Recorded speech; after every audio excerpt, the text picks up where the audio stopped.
എഴുന്നള്ളും യേശു രാജാവായി കർത്താവായി ഭരണം ചെയ്തിടുവാൻ ദൈവരാജ്യം നമ്മിൽ സ്ഥാപിതമാക്കാൻ സാത്താന്യ ശക്തിയെ തകർത്തിടുവാൻ എഴുന്നള്ളും യേശു രാജാവായി കർത്താവായി ഭരണം ചെയ്തിടുവാൻ ദൈവരാജ്യം നമ്മിൽ സ്ഥാപിതമാക്കാൻ സാത്താന്യ ശക്തിയെ തകർത്തിടുവാൻ യേശുവേ വന്നു വാഴണമേ ഇനി ഞാനല്ല എന്നിൽ നീയല്ലോ രാജാവേ വന്നു വാഴണമേ ഇനി ഞാനല്ല എന്നിൽ നീയല്ലോ യേശുവേ വന്നു വാഴണമേ ഇനി ഞാനല്ല എന്നിൽ നീയല്ലോ രാജാവേ വന്നു വാഴണമേ ഇനി ഞാനല്ല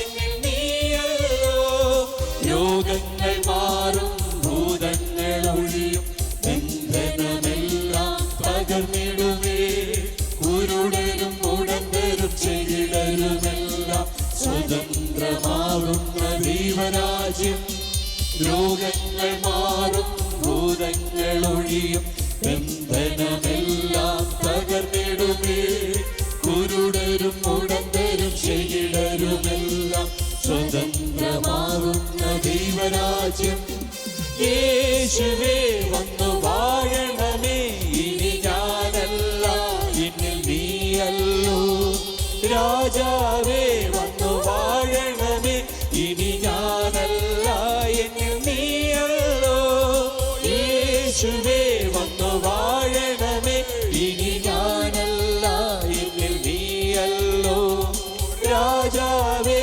വന്നു വാഴണമേ ഇനി ഞാനല്ല എന്നിൽ നീയല്ലോ ഭയമെല്ലാം മാറും നിരാശ നീങ്ങും വിലാപം നൃത്തമായി തീർന്നിടുമേ തുറന്നിടും വാതിൽ അടഞ്ഞവയെല്ലാം പൊരുതും മശിഹാരാജൻ നമുക്കായി ഭയമെല്ലാം മാറും നിരാശ നീങ്ങും വിലാപം നൃത്തമായി തീർന്നിടുമേ തുറന്നിടും വാതിൽ അടഞ്ഞവയെല്ലാം പൊരുതും മശിഹാരാജൻ നമുക്കായി യേശുവേ വന്നു വാഴണമേ ഇനി ഞാനല്ല എന്നിൽ നീയല്ലോ രാജാവേ വന്നു വാഴണമേ ഇനി ഞാനല്ല എന്നിൽ നീയല്ലോ യേശുവേ വന്നു വാഴണമേ ഇനി ഞാനല്ല എന്നിൽ നീയല്ലോ രാജാവേ വന്നു വാഴണമേ ഇനി ഞാനല്ല എന്നിൽ നീയല്ലോ പാപങ്ങൾ ഒഴിയും ഭാരങ്ങൾ മാറും പുതിയൊരു ലോകം തുറന്നിടുമേ കണ്ടിടും ഞാനാ നവ്യമ ഭൂമി നിശ്ചയം ഞാനതിൽ വാണിടുമേ പാപങ്ങൾ ഒഴിയും ഭാരങ്ങൾ മാറും പുതിയൊരു ലോകം തുറന്നിടുമേ കണ്ടിടും ഞാനാ നവ്യമ ഭൂമി നിശ്ചയം ഞാനതിൽ വാണിടുമേ യേശുവേ വന്നു വാഴണമേ ഇനി ഞാനല്ല എന്നിൽ നീയല്ലോ രാജാവേ വന്നു വാഴണമേ ഇനി ഞാനല്ല എന്നിൽ നീയല്ലോ യേശുവേ വന്നു വാഴണമേ ഇനി ഞാനല്ല എന്നിൽ നീയല്ലോ രാജാവേ വന്നു വാഴണമേ ഇനി ഞാനല്ല എന്നിൽ നീയല്ലോ എഴുന്നള്ളും യേശു രാജാവായി കർത്താവായി ഭരണം ചെയ്തിടുവാൻ ദൈവരാജ്യം നമ്മിൽ സ്ഥാപിതമാക്കാൻ സാത്താന്യ ശക്തിയെ തകർത്തിടുവാൻ എഴുന്നള്ളും യേശു രാജാവായി കർത്താവായി ഭരണം ചെയ്തിടുവാൻ ദൈവരാജ്യം നമ്മിൽ സ്ഥാപിതമാക്കാൻ സാത്താന്യ ശക്തിയെ തകർത്തിടുവാൻ യേശുവേ വന്നു വാഴണമേ ഇനി ഞാനല്ല എന്നിൽ നീയല്ലോ രാജാവേ വന്നു വാഴണമേ ഇനി ഞാനല്ല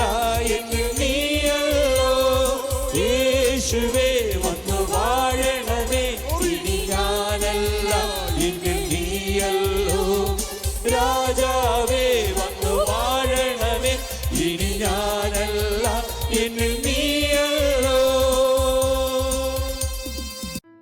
സദൃശവാക്യങ്ങൾ 24:30-31 വാക്യങ്ങൾ.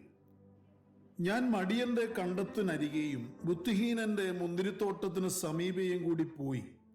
അവിടെ മുള്ളു പടർന്നു പിടിച്ചിരിക്കുന്നതും തൂവ നിറഞ്ഞ് നിലം മൂടിയിരിക്കുന്നതും അതിൻ്റെ കന്മതിൽ ഇടിഞ്ഞു കിടക്കുന്നതും കണ്ടു. ജീവവചനത്തിന്റെ പ്രഭാത ധ്യാന ചിന്തയിലേക്ക് എല്ലാ സഹോദരങ്ങൾക്കും സ്വാഗതം. ഇന്നത്തെ നമ്മുടെ ചിന്തയ്ക്ക് ആധാരമാകുന്ന വിഷയം ബുദ്ധിഹീനന്റെ കന്മതിൽ ഇടിഞ്ഞു പോകും എന്നൊരു വിഷയമാണ്. പ്രാർത്ഥനയോടെ ദൈവവചന കേൾവിയിലേക്ക് നമുക്ക് ഒരുമിച്ച് പ്രവേശിക്കാം.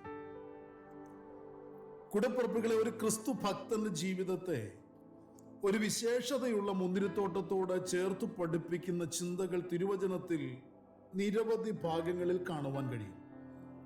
പിശാചിന്റെ ഒടുങ്ങാത്ത ആഗ്രഹവും അടങ്ങാത്ത ശ്രമവും അതാ ആ മുന്തിരിത്തോട്ടം നശിപ്പിക്കുക എന്നുള്ളതാണ്.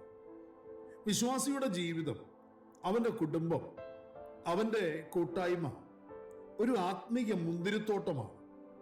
അതിനെതിരെ പോരടിക്കുന്ന പൈശാചിക തന്ത്രങ്ങൾ തിരിച്ചറിഞ്ഞ് പോരാടുന്നവനും മുന്തിരിത്തോട്ടത്തിന് വേണ്ടത് ചെയ്യുന്നവനുമാണ് ബുദ്ധിമാനായ മനുഷ്യൻ. ആത്മീയനായ ബുദ്ധിമാൻ തന്റെ ആത്മീയ മുന്തിരിത്തോട്ടത്തോടുള്ള ബന്ധത്തിൽ കർത്തവ്യ നിരതനാണ്. എപ്പോഴും തനിക്കെതിരെ നിൽക്കുന്നതിനെ, തനിക്കെതിരെ വരുന്നതിനെ വിവേചിച്ചറിയുകയും തന്റെ മുന്തിരിത്തോട്ടത്തിന് ഹാനി വരുത്തുന്നവയെ കണ്ടെത്തി നശിപ്പിക്കുകയും ചെയ്യുന്നതിൽ ഉത്സാഹമുള്ളവനായി തന്നെ ഇരിക്കും. തന്റെ മുന്തിരിത്തോട്ടത്തിന് ചുറ്റും ഒരു മതിൽക്കെട്ടുണ്ടെന്ന് എപ്പോഴും അവൻ ഉറപ്പുവരുത്തുന്നവനാണ്. എപ്പോഴും തന്റെ മുന്തിരിത്തോട്ടത്തിന് ചുറ്റും കർത്താവ് കൽപ്പിച്ചു വച്ചിരിക്കുന്ന ആ മതിൽക്കെട്ടുണ്ടെന്ന്, ആ വേലി ഉണ്ടെന്ന് ഉറപ്പുവരുത്തുന്നവനാണ് ഒരു ആത്മീയൻ.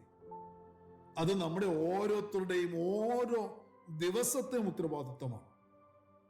ആത്മീയനായ മനുഷ്യൻ മടിയനായി കഴിഞ്ഞാൽ അവന്റെ മുന്തിരിത്തോട്ടത്തിന് കേടുവരുത്തുവാനും അതിനുള്ളിൽ കയറുവാനും ശത്രു തന്നാലാവുന്നത് ചെയ്യും. ആദ്യം അവന്റെ ലക്ഷ്യം മുന്തിരിത്തോട്ടത്തിന് ചുറ്റുമുള്ള വേലി, ആ മതിൽ നശിപ്പിക്കുവാനുള്ള ശ്രമം നടത്തുക എന്നതാണ്. അത് പൊളിയാതെ ഈ ശത്രുവിന് അകത്ത് കയറുവാനാകില്ല. ശലോമോൻ എന്ന ജ്ഞാനി തന്റെ പരാജയ ജീവിതത്തിന്റെ നാൾവഴികളോടുള്ള ബന്ധത്തിൽ ഒരു ബുദ്ധിഹീനന്റെ മുന്തിരിത്തോട്ടത്തെ കുറിച്ച് പരാമർശിച്ചിരിക്കുന്നത് വളരെയേറെ ചിന്തനീയമാണ്. നമുക്കതിൽ നിന്ന് വളരെയേറെ സത്യങ്ങൾ പഠിക്കുവാനുണ്ട്. ഞാൻ മടിയന്റെ കണ്ടത്തിനരികെയും ബുദ്ധിഹീനന്റെ മുന്തിരിത്തോട്ടത്തിന് സമീപയും കൂടെ പോയി. അപ്പോൾ കണ്ടത് ഹൃദയഭേദകമായ കാഴ്ചയാണ്. അവിടെ മുള്ളു പടർന്നു പിടിച്ചിരിക്കുന്നതും തൂവ നിറഞ്ഞ് നിലം മൂടിയിരിക്കുന്നതും അതിന്റെ കന്മതിൽ ഇടിഞ്ഞു കിടക്കുന്നതും കണ്ടു. ഈ കാഴ്ച ബുദ്ധിമാന് നൽകുന്ന ഉപദേശം വളരെ ശക്തമാണ്. മുള്ളും പറക്കാരെയും ശാപത്തിന്റെ ഫലമാണ്.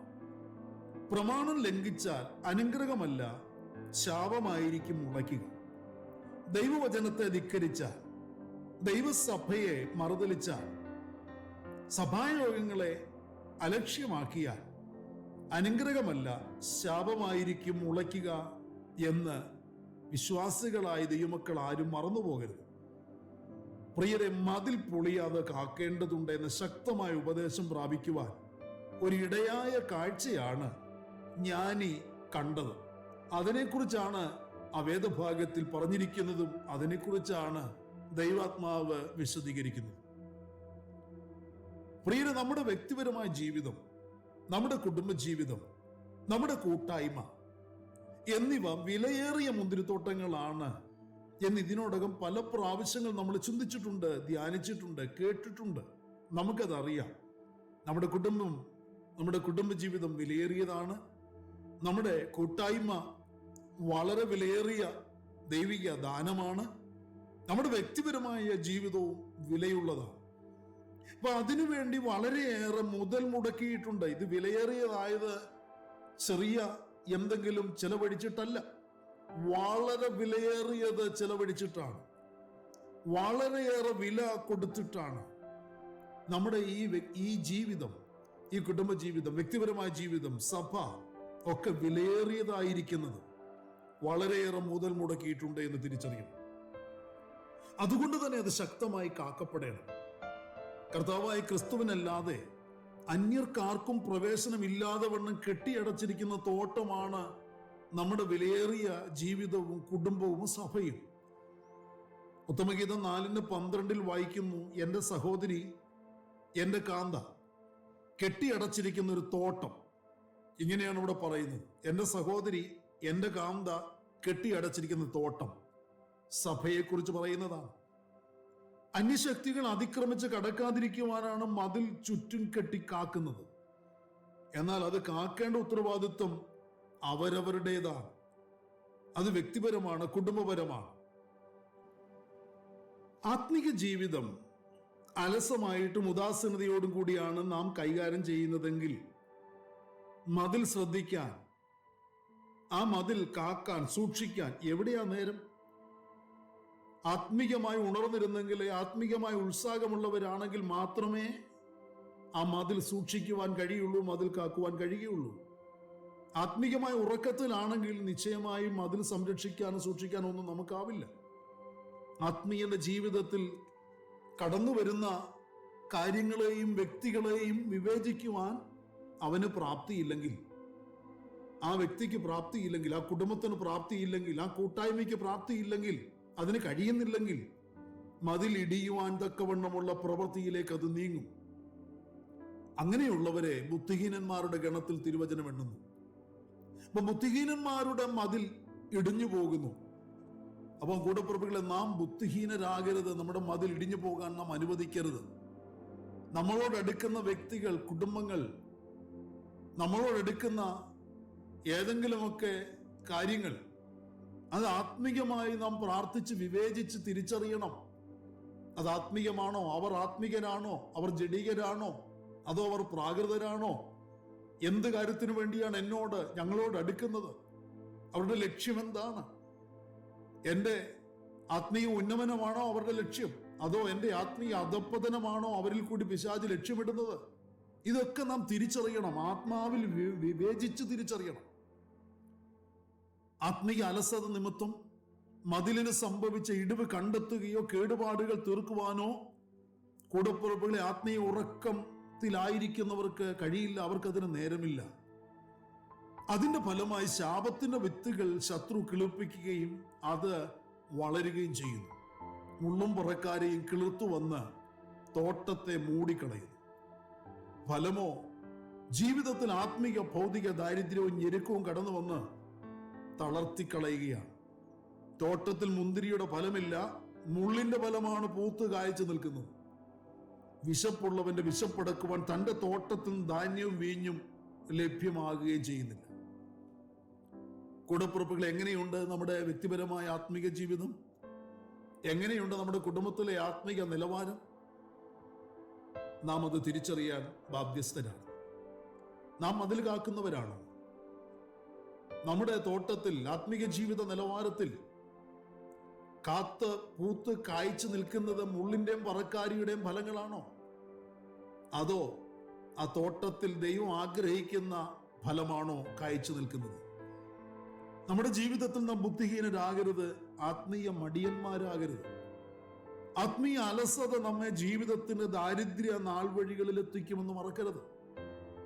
സാത്താൻ നമ്മുടെ മേൽ ജയോത്സവം കൊണ്ടാടുവാൻ വേണ്ടി, നമ്മുടെ മതിൽ ക്ഷയിപ്പിക്കുവാൻ വേണ്ടി നാം അനുവദിച്ചു കൊടുക്കരുത്. ഭക്തന്റെ ജീവിതത്തിൽ കടന്നു വരുന്ന എന്തിനേയും ആരെയും ആത്മാവിൽ വിലയിരുത്തണം, വിവേചിച്ചറിയണം. വചനത്തിന്റെയും ഉപദേശത്തിന്റെയും മതിൽ കെട്ടി തോട്ടം സൂക്ഷിക്കുക. ശക്തമായ, ജാഗ്രതയുള്ള, സൂക്ഷ്മതയുള്ള ഒരു ജീവിതമാണ് ഒരു ആത്മീകന്റെ, ഒരു വിശ്വാസിയുടെ ജീവിതം. അപ്രകാരം ഒരു ജീവിതം നയിക്കുവാൻ എനിക്കിടയാകണമെന്ന് ആഗ്രഹിക്കുവാൻ എല്ലാ വിശ്വാസികൾക്കും, പ്രിയപ്പെട്ടവർക്കും ഇടയാകട്ടെ. അതിനുവേണ്ടി എന്നെ ഞാൻ സമർപ്പിക്കുന്നു. ബുദ്ധിഹീനന്റെ ഒരു ജീവിത നിലവാരം എനിക്കുണ്ടാകരുത്. ബുദ്ധിയുള്ളവനായി, ജാഗ്രതയുള്ളവനായി ഞാൻ എൻ്റെ മതിൽ കാത്ത് എൻ്റെ ദൈവത്തെ മഹത്വപ്പെടുത്തും എന്ന് തീരുമാനമുള്ളവർ, എന്ന് സമർപ്പിക്കാൻ കഴിയുന്നു. നമുക്ക് ഒരുമിച്ച് പ്രാർത്ഥിക്കാം. ഞങ്ങളുടെ വീണ്ടെടുപ്പുകാരനും രക്ഷകനുമായ കർത്താവായ യേശു ക്രിസ്തുവിന്റെ നാമത്തിൽ പിതാവേ, അപ്പന്റെ അടുത്തേക്ക് ഞങ്ങൾ അടുത്തു വരികയാണ്.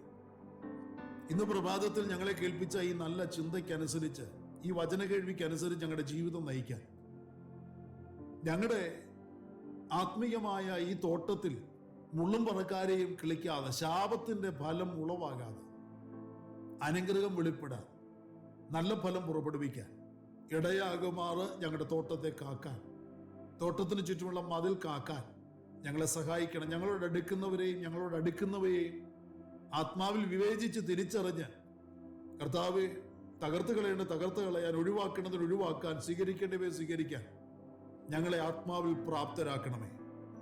ആത്മീയ അലസതയുള്ളവരായിട്ടല്ല, ആത്മീയ ഉണർവുള്ളവരായി ജീവിപ്പാൻ എല്ലാവരെയും പ്രാപ്തരാക്കണം. യേശുവിന്റെ നാമത്തിന്റെ അധികാരം ഞങ്ങളുടെ മക്കളുടെ മേൽ ഉപയോഗിച്ച് പ്രാർത്ഥിക്കുന്നു. കർത്താവ്, ഞങ്ങളുടെ പ്രാർത്ഥന കേട്ട് ഞങ്ങളെ അനുഗ്രഹിക്കുന്ന, സഹായിക്കുന്ന വൻകൃപയ്ക്കായി സ്തോത്രം, മഹത്വം അങ്ങേക്ക്.